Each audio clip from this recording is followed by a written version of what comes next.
स्वागत है आपका free study bye Lodhi sir के यूट्यूब चैनल में।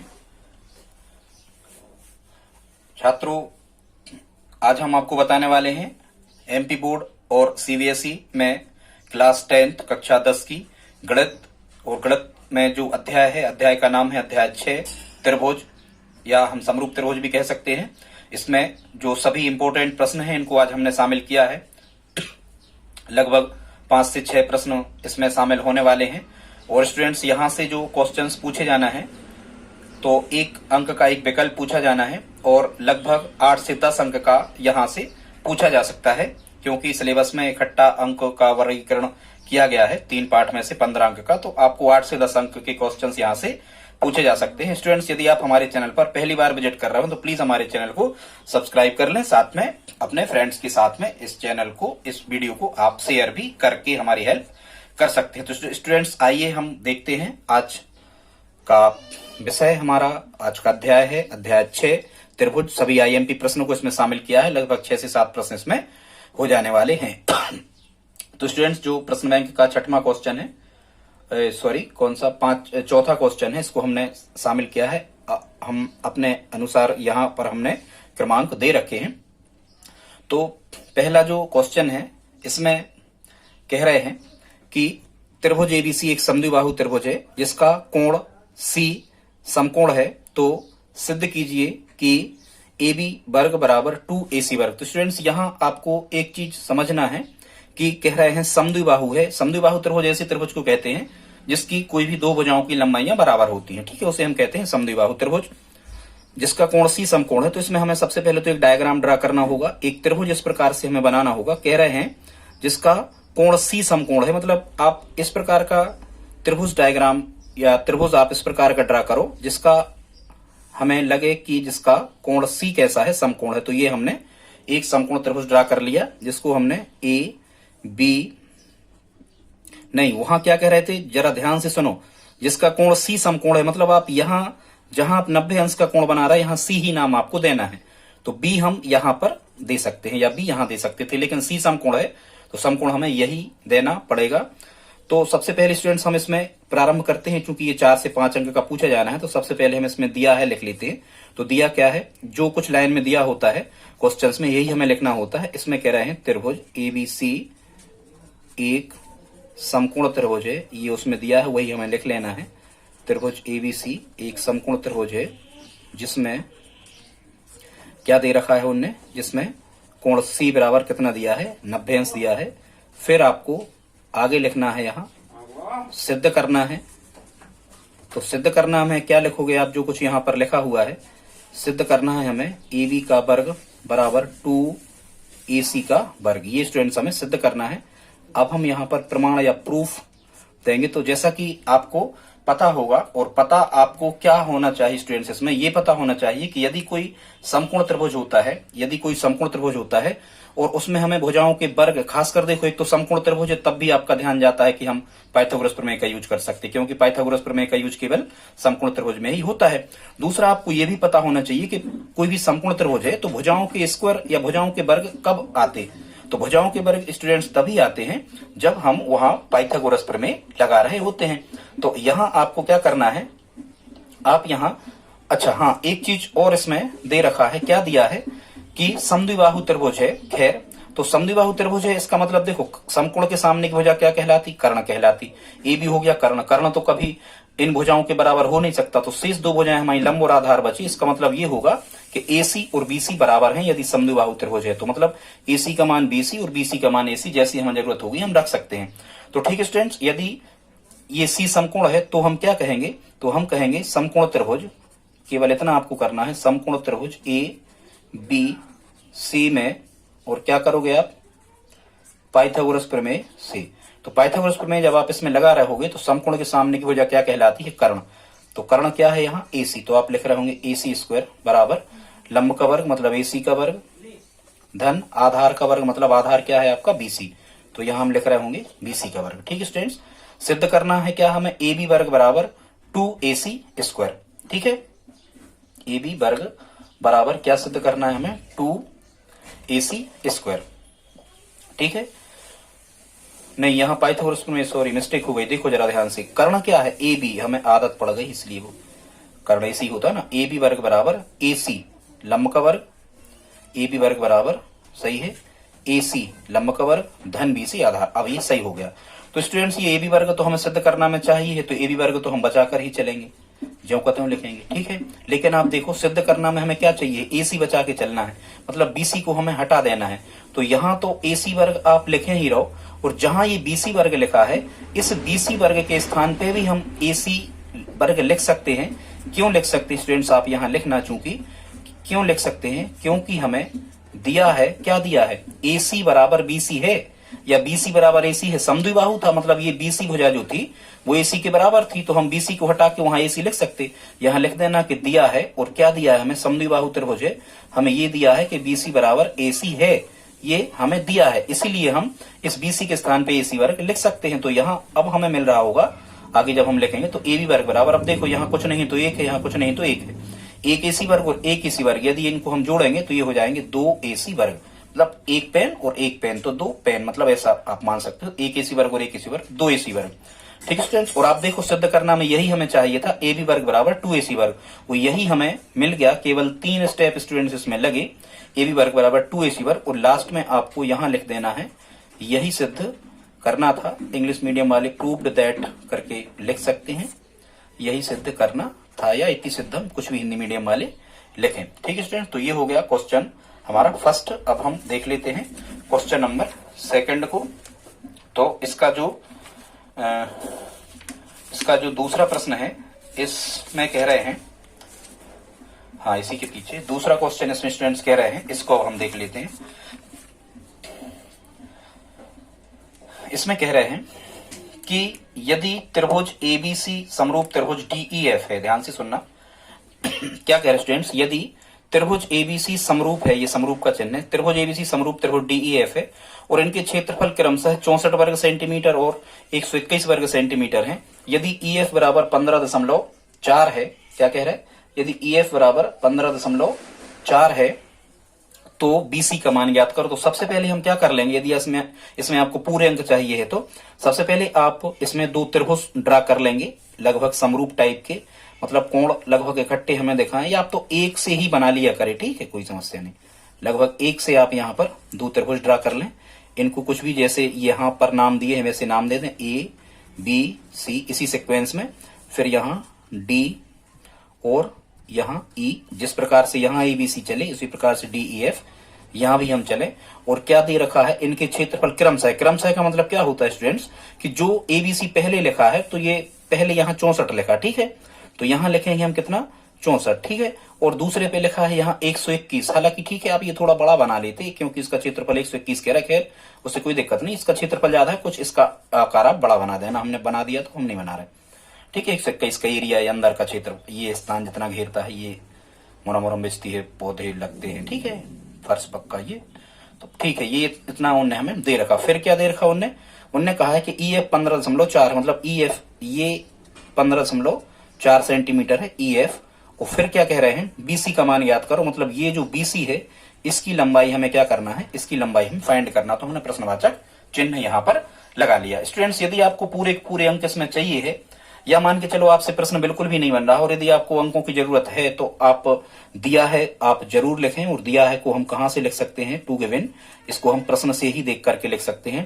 दिया है त्रिभुज एबीसी समरूप डी है, तो आप ज्यों कहते हो लिख दो, क्या दे रहे हैं कि एबीसी समरूप है त्रिभुज काय के डीई एफ के, ठीक है। और क्या दे रखा उनने, इनके क्षेत्रफल, मतलब एबीसी त्रिभुज एबीसी का क्षेत्रफल कितना दे रखा, त्रिभुज ए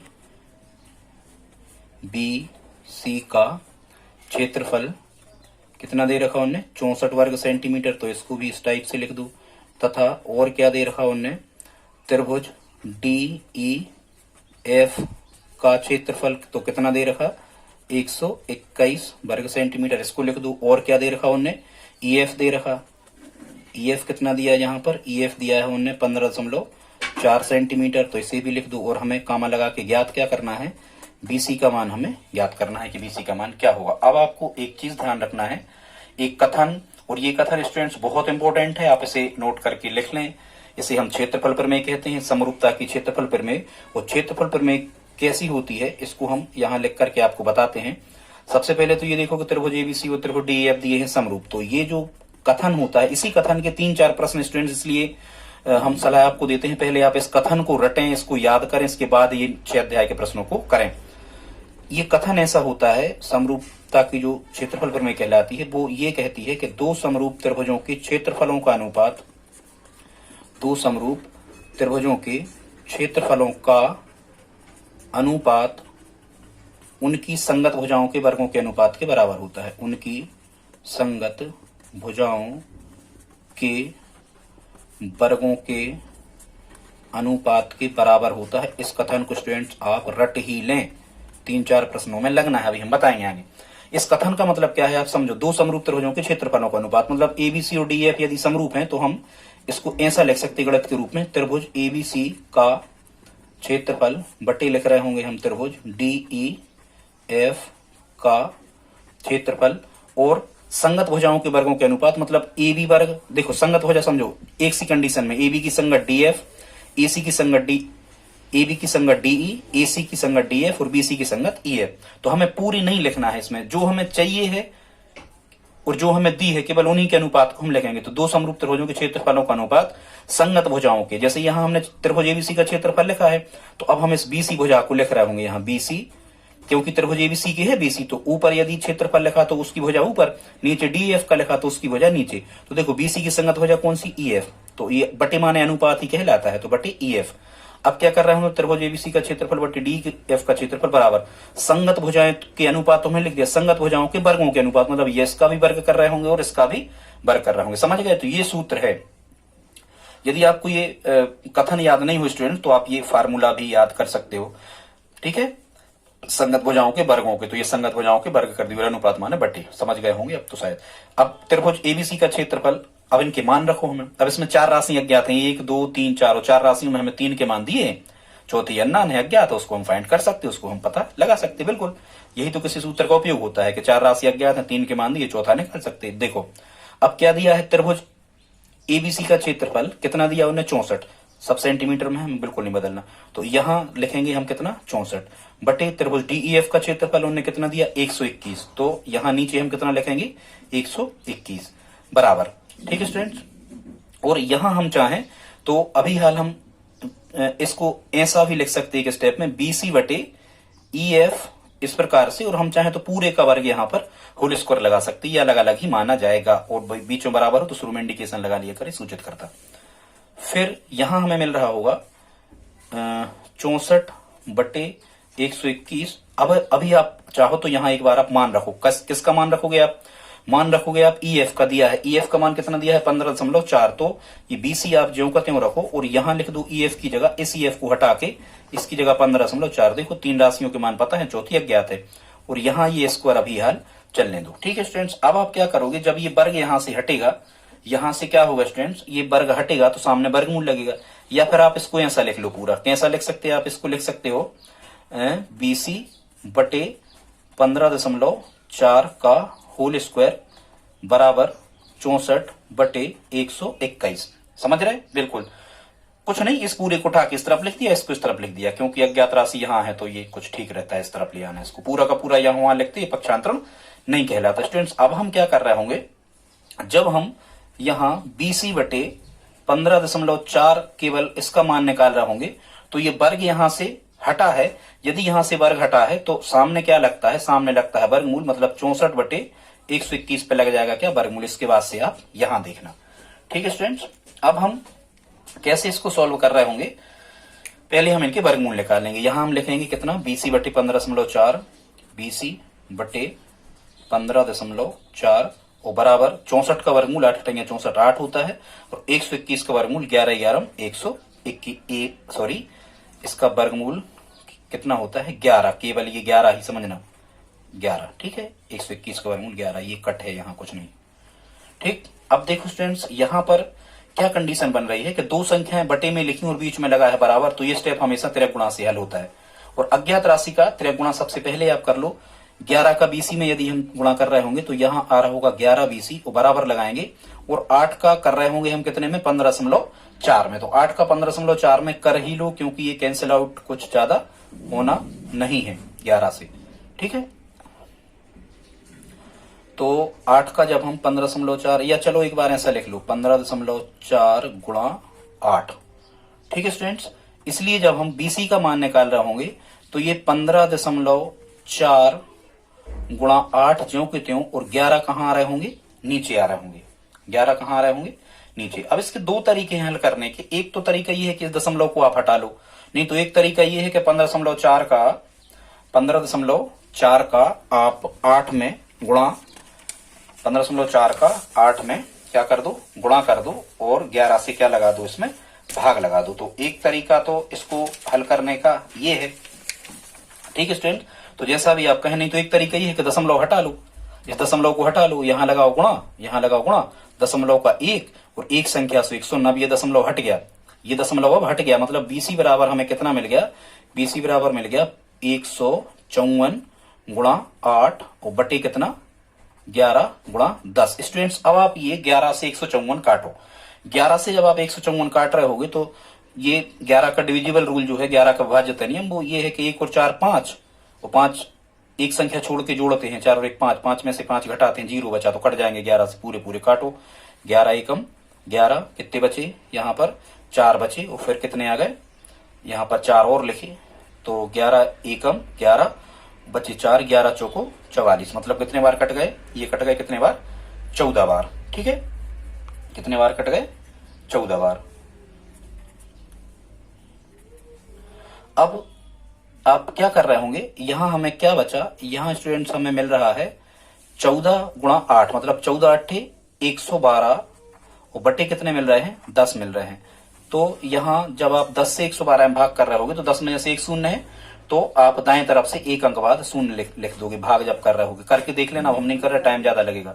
तो बीसी कितना आ जाएगा स्टूडेंट्स, बीसी आ जाएगा 11.2 सेंटीमीटर, और यही 11.2 सेंटीमीटर हमारा क्या होगा, इस प्रश्न का आंसर आ रहा होगा। तो ये हमारा कौन सा क्वेश्चन हो गया स्टूडेंट्स, ये हो गया क्वेश्चन नंबर 2। अब हम देख लेते हैं अगला क्वेश्चन, तीसरा, ठीक है। जो आपका तीसरा क्वेश्चन है ये पाइथागोरस प्रमेय पर आधारित है। तीसरा क्वेश्चन में क्या कह रहे हैं कि 18 मीटर ऊंचे खंबे के ऊपरी सिरे से एक तार का एक सिरा तथा दूसरा सिरा जमीन में एक खूंटे से जुड़ा होता है। खंबे के आधार से खूंटे को कितनी दूरी पर गाड़ा जाए कि तार बना रहे या बंधा रहे, जबकि तार की लंबाई कितनी है, 24 मीटर है। जल्दी जल्दी हम आप इसको बता रहे। सबसे पहले तो आप ये समझना कि कभी भी खंबे और तार वाले क्वेश्चन आ जाए, चूंकि यहाँ कोण दिया नहीं है, न्यून कोण होता तो फिर ये हम त्रिकोणमिति से हल करते। मतलब एक चीज समझ में आ रही कि यहाँ एक मान दिया है हमें 18 और एक मान यहाँ पर दिया है कितना स्टूडेंट्स, 24, ठीक है। मतलब दो भुजाओं के मान दिए, तीसरी भुजा हमें निकालना है। तो खम्मे वाले प्रश्नों में, हमेशा तार वाले प्रश्नों में आप सबसे पहले तो एक समकोण त्रिभुज को ड्रा कर लें, बनाना ही पड़ेगा आपको एक समकोण त्रिभुज। ये मान के चलो हमने एक समकोण त्रिभुज बना लिया, ठीक है। यहाँ बन गया समकोण, कुछ भी हम यहाँ पर नाम दे सकते हैं, इसका कोई सीक्वेंस यहाँ नहीं है नाम देने का, ठीक है। अब कह रहे 18 मीटर ऊंचे एक खंबे के, मतलब देखो ऊंचाई जहां भी स्टूडेंट्स आपको लिखा मिले, कभी भी किसी भी प्रश्न में ऊंचाई यदि मिल जाए आपको, या खासकर समकोण त्रिभुज में, तो ऊंचाई हमेशा लंब होती है। मतलब ऊंचाई कितनी होगी, ये होगी 18 मीटर। मतलब किसका मान, ए बी का मान, ए बी की वैल्यू हमें कितनी मिल रही होगी, उनने पहले से दे दिया 18।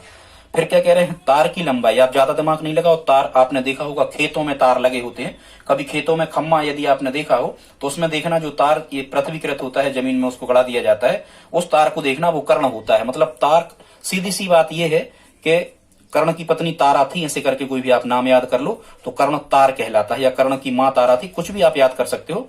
तो यहाँ तार, तारा मतलब ये कर्ण है, ठीक है।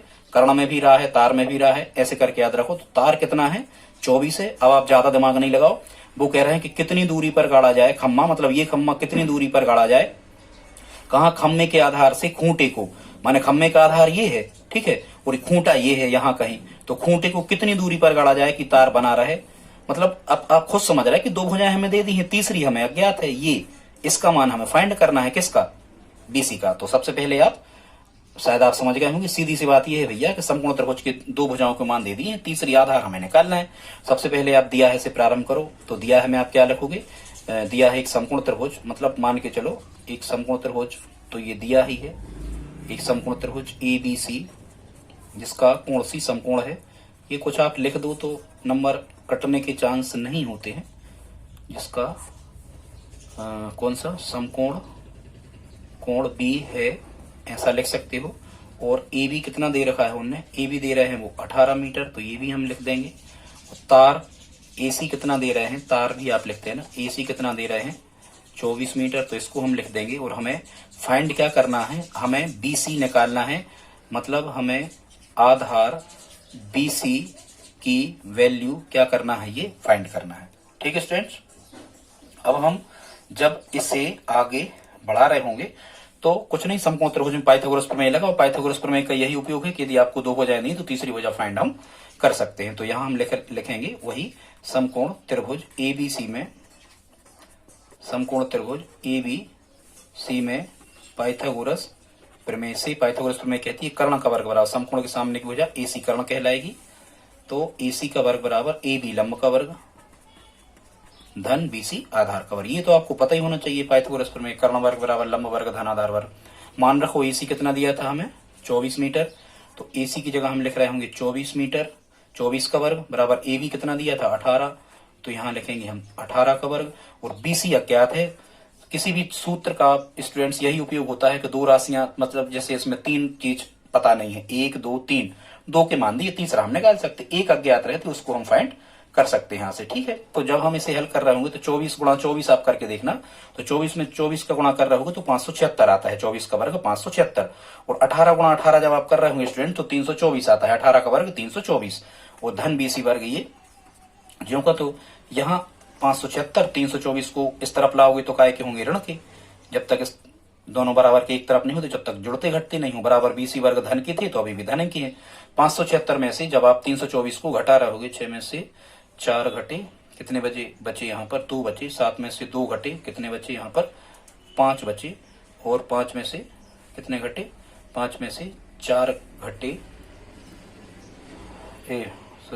5 में से 3 घटे तो कितने बचे 2, मतलब 276 में से जब आप 324 को घटा रहे होगे तो कितना रहा होगा 252। 252 बराबर क्या मिल रहा होगा स्टूडेंट, बीसी का वर्ग। जब या हम ऐसा भी लिख सकते हैं इसको कि बीसी का वर्ग बराबर 252, और चूंकि 252 पूर्ण वर्ग संख्या है नहीं, खैर इस स्टेप को हम कैसे हल करते, वर्ग यहां से हटता है स्टूडेंट तो सामने की संख्या पे क्या लगता है, वर्गमूल। तो 252 पे यहां पर क्या लग रहा होगा, वर्गमूल लग रहा होगा। अब हम या तो आप आंसर को यहीं छोड़ दो, या यदि आप इसको स्टूडेंट्स यदि आप इसको पूरा कर रहे होंगे तो आप कैसे इसको पूरा कर रहे होंगे इसको हम आपको बताते हैं हल करके। 252 के आपको निकालना है अभाज्य गुणनखंड।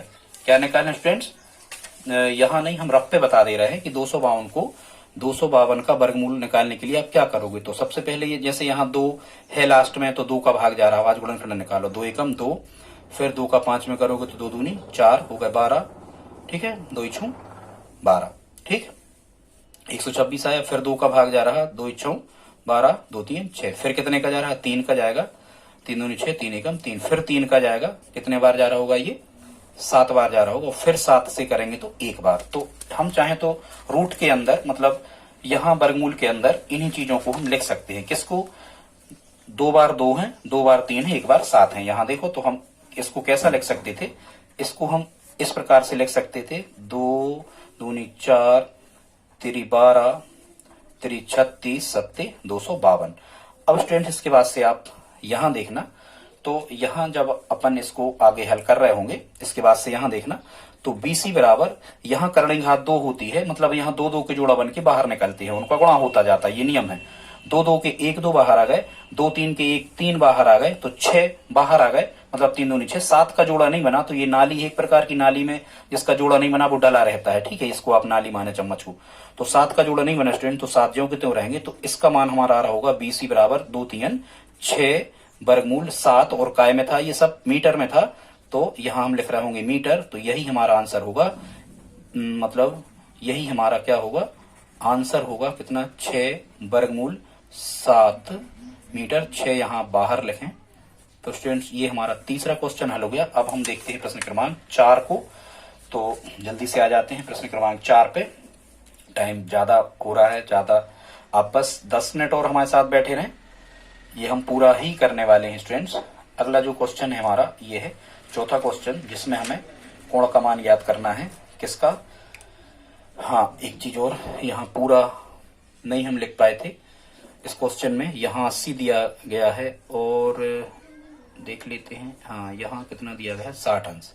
ठीक है स्टूडेंट्स, और अब हमें इसमें क्या कह रहे हैं, इसमें हमें मान ज्ञात करना है किसका, कोण P का। कोण P का मान हमें ज्ञात करना है। ये दो आकृतियां हैं और इस तरफ हम यहाँ लिख लेते हैं, कोण बना देते हैं P पे।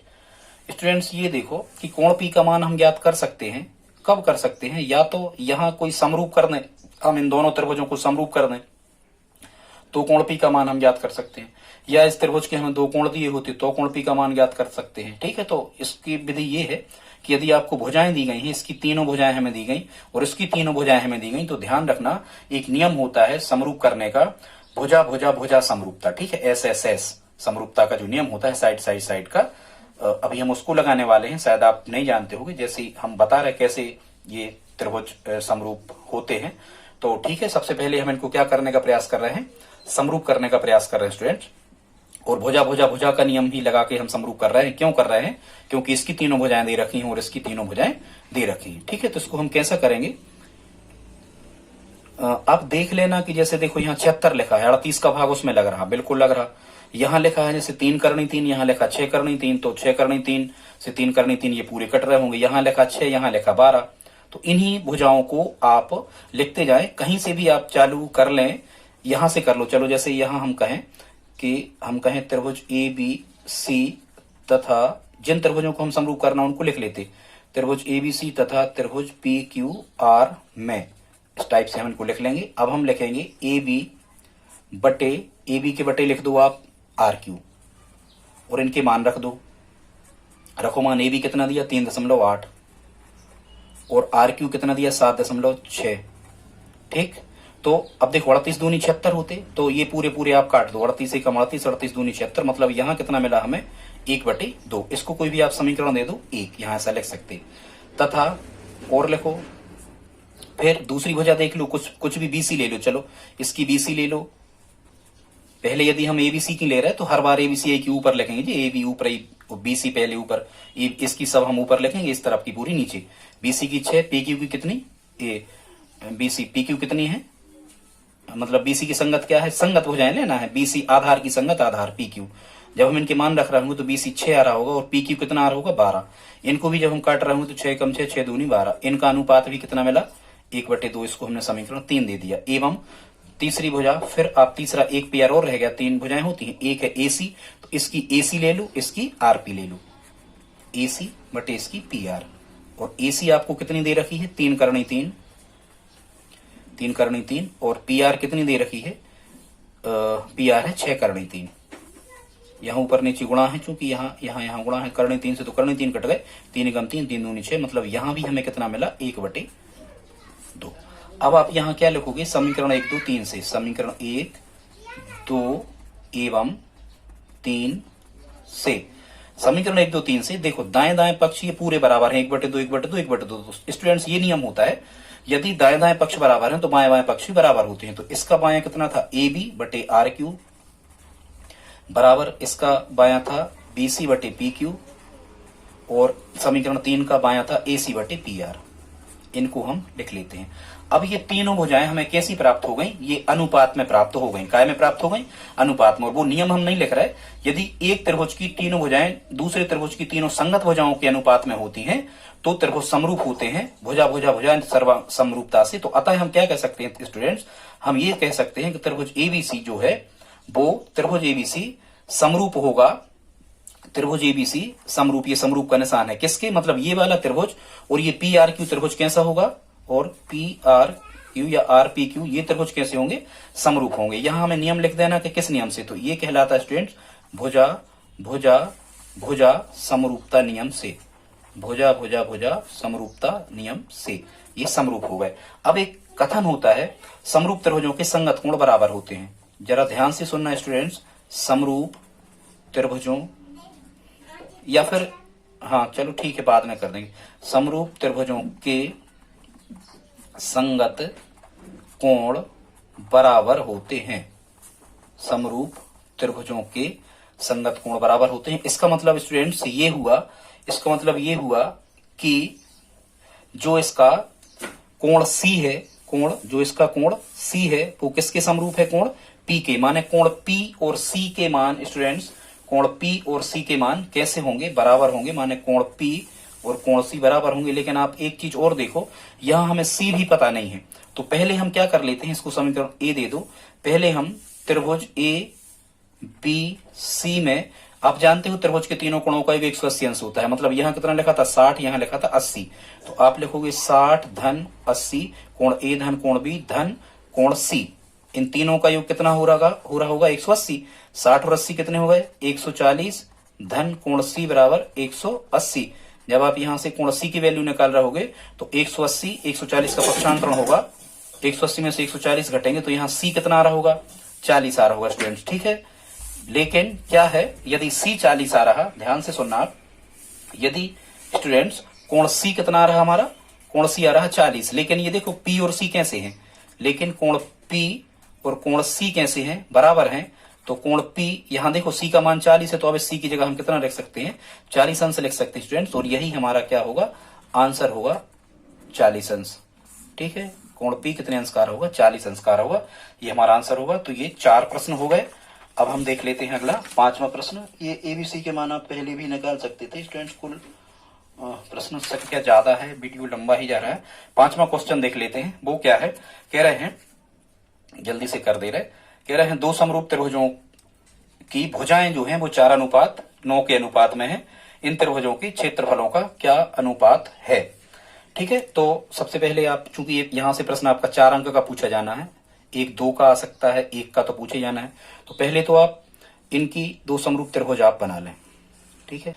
यहाँ ए बी सी हमने बना दिया, और यहाँ 4:9 है, मतलब ये बाद वाला 9 है, कुछ आप बड़ा बना सकते हो, इसको हम पी क्यू आर कुछ भी नाम दे सकते हैं, ठीक है।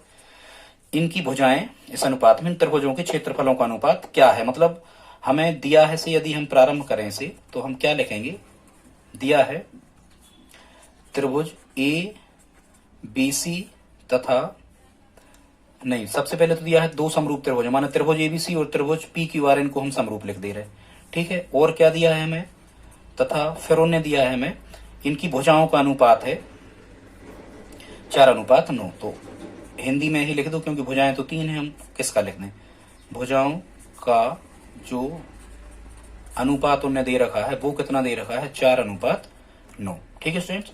अब हमें ज्ञात क्या करना है, इनके क्षेत्रफलों का अनुपात, मतलब हमें निकालना है त्रिभुज एबीसी का क्षेत्रफल, अनुपात माने बटे ही होता है, चाहे अनुपात लगा लो, अनुपात और बटे एक ही बात है। त्रिभुज एबीसी का क्षेत्रफल बटे हमें निकालना है त्रिभुज पी क्यू आर का क्षेत्रफल, इनके मान हमें फाइंड करना है। अब यहां देखो नोट क्या लिखा है, यहां कह रहे हैं दो समरूप त्रिभुजों के क्षेत्रफलों का अनुपात, हाँ जरा ध्यान से सुनना, यही अभी हमने आपको दूसरा आया कि कौन से क्वेश्चन में बताई थी, यही समरूप त्रिभुजों की क्षेत्रफल प्रमेय कहलाती है, ये कथन हमने पहले से लिख रखा।